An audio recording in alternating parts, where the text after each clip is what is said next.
for us, I think it's knowing that we're doing something to help the planet.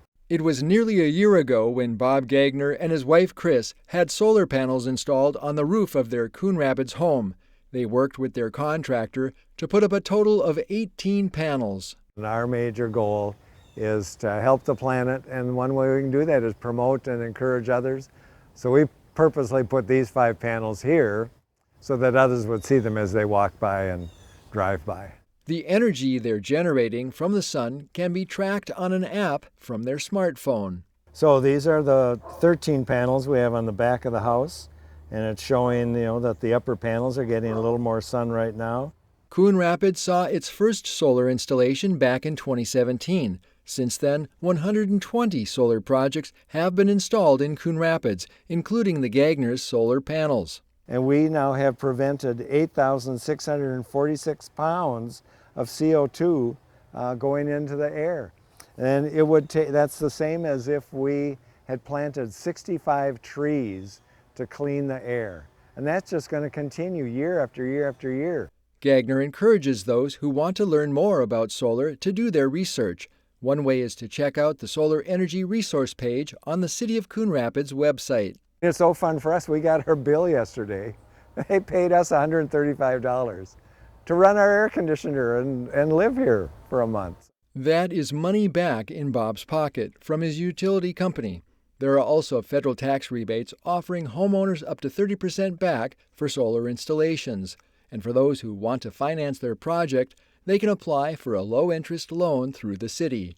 Beyond the cash incentives, Bob Gagner and his wife want to leave the planet to the next generation with air that is cleaner. Solar has come to the point now where it's easy, it's affordable, it's the right thing to do.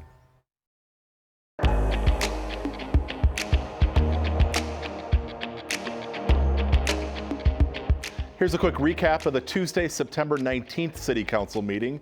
An old apartment building in Coon Rapids will be getting some new life after action by the City Council this week.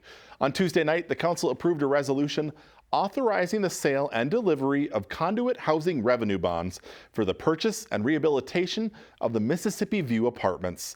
The 96-unit apartment building, constructed in 1972, is being sold to a development company in Seattle that specializes in preserving and enhancing affordable housing.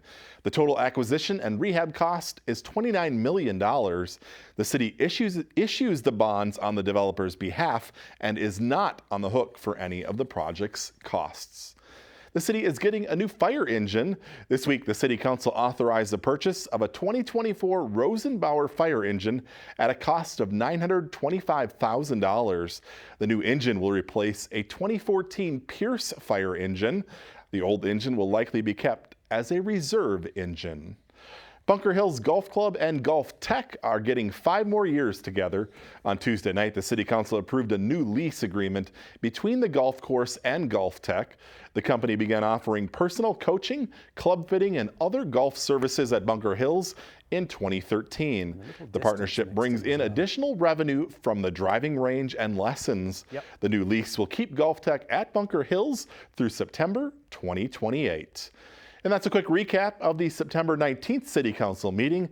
As always, you can find the full meetings on cable or the CTN Coon Rapids YouTube channel.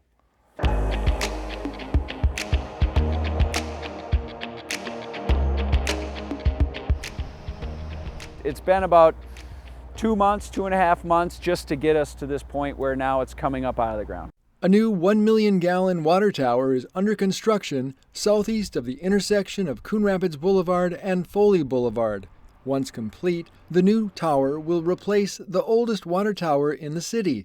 Located at Northdale Boulevard and Foley Boulevard, it went into service way back in 1959. The current tower near Northdale on Foley Boulevard is 500,000 gallons. This will be 1 million, so it is double the capacity, and actually the location of that one we're not able to fill that to its full capacity. So we'll gain roughly 600,000 to 700,000 gallons of storage that we didn't previously have. Crews have the base set and will soon start to pour the rings of reinforced concrete. That's the shaft, it's the main tube column that the tank then will sit on top of, and that they're going to start pouring that this Saturday. They'll eventually go up 19 levels high with the rings of concrete. This will take the project through the fall, and the tank will be installed next year. Once finished, the new water tower will rise up nearly 160 feet into the sky. It's long overdue. It gives us that storage that we need. It puts it in the right. It's going to help balance the system a lot better. Final construction on the water tower should be completed by the fall of 2024. I don't think we'll ever need to build another tower. We'll just keep rehabbing the ones we have, take good care of that investment, and make it last for a long time.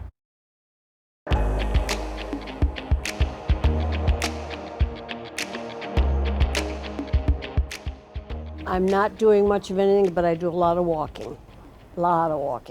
At age 83, Kathy Fritz has made strides since recovering from a stroke. I couldn't be alone anymore because I get dizzy, hence the walker. The move to Epiphany Assisted Living from her former home in Spring Lake Park was a big adjustment when she moved in last October. I love it here. The staff is wonderful. My apartment is adorable. I've made a lot of good friends.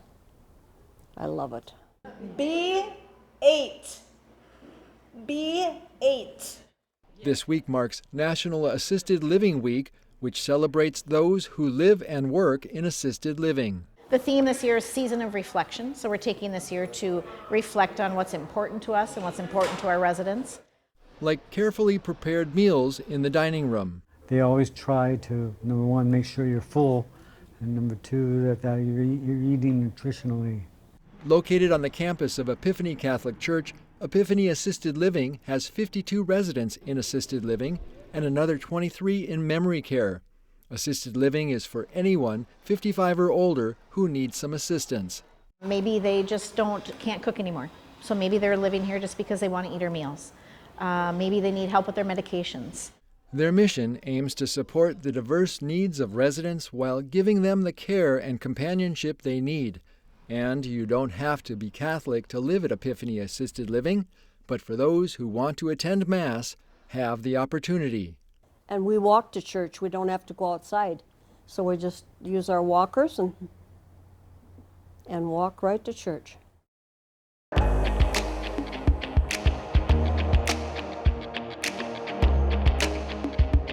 Rocky the Raccoon hopes Coon Rapids residents will turn over a new leaf this fall, a golden one to be specific. Rocky's Renewable Challenge encourages residents to power their homes with renewable energy. The first step is to sign up with your energy provider, either Excel or Connexus. Both have subscription programs that allow homeowners and renters to opt into using solar or wind energy without installing any equipment. Once you've signed up, complete a short form on the city's website. Then Rocky will turn over a new golden leaf with your name on it. The ultimate goal is to add 60 new renewable energy subscribers during Rocky's Renewable Challenge. See all of the details at coonrapidsmn.gov.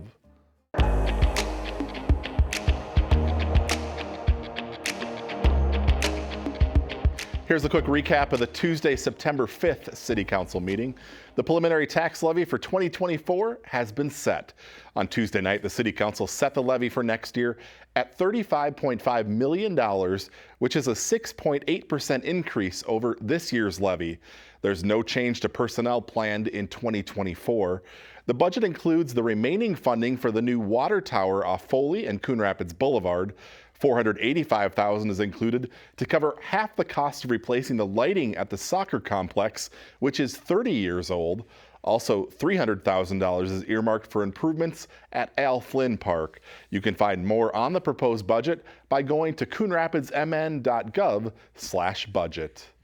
The city has begun an exploratory process to research the benefits and challenges of an organized waste hauling system.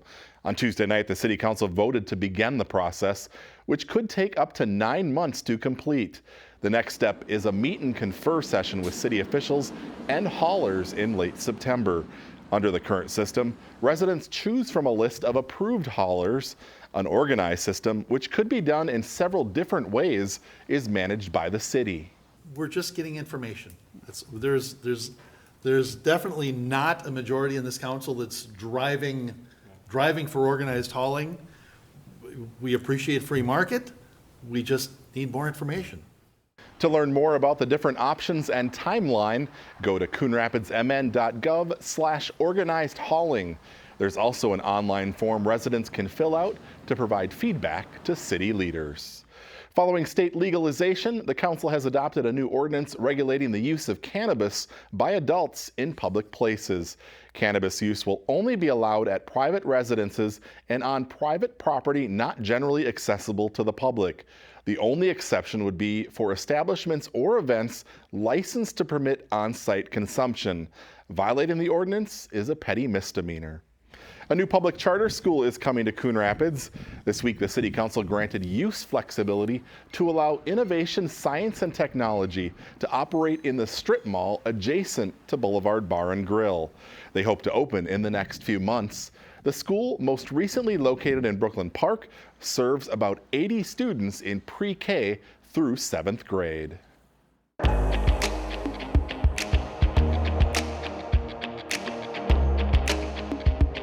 The system itself was outdated and was just in need of replacement. The new school year is ushering in some changes for both pedestrians and drivers on Northdale Boulevard near Coon Rapids High School. The main crosswalk has been moved further to the east to better align with the school entrance as well as the athletic stadium across the street. Yellow lights are flashing. Yellow lights are flashing.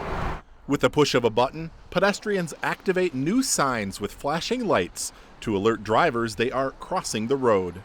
Pedestrians will still need to watch traffic and cross at a safe time when the vehicles come to a stop. With safety top of mind, the new crosswalk is also shorter than the previous crosswalk. The curb bump outs reduce the width of the crossing across Northdale Boulevard, so that should reduce the amount of time that pedestrians are actually on the road. There are also now dynamic speed display signs in both directions on Northdale Boulevard. A reduced speed will be in effect in the school zone during starting and dismissal times. A Safe Routes to School grant from the state made the project possible.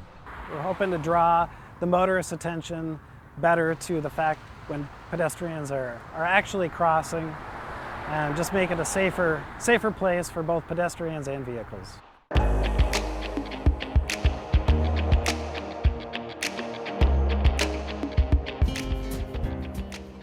Hi everyone, I'm Corey McIntyre, new superintendent of Anoka Hennepin Schools. In June, District 11 introduced Corey McIntyre to families in the Anoka Hennepin schools. He's a familiar face to many. Before he became the superintendent of Osseo area schools 4 years ago, he had served as Anoka Hennepin's assistant superintendent from 2016 to 2019. So to come in and be able to hit the ground running and really get to work on the things we need to move forward is super helpful. This summer, McIntyre visited a number of schools in the district. He met with staff and students and saw lots of changes as a result of the 2017 bond referendum. It's really fun to see the end product of that commitment from our taxpayers back at that point in time, and now to see how much more improved this is and the impact that has on learning and just the overall culture of the school for our staff and for our families too. Last week, the Minnesota Department of Education released its latest accountability report. Scores in the Anoka Hennepin schools were down by more than 10% since 2019 in the number of students who met the standards for math, reading, and science. I think we're still seeing the impact of COVID in our results, and I'm hoping that we're turning the corner on that now. Happy birthday, have a happy day, hey! Co-workers at the Educational Service Center in Anoka celebrated McIntyre's recent birthday, and like a team, they are excited to head back into the classroom for a new school year. It's about relationships, and as I've come back, I'm doubling down on the power of those relationships.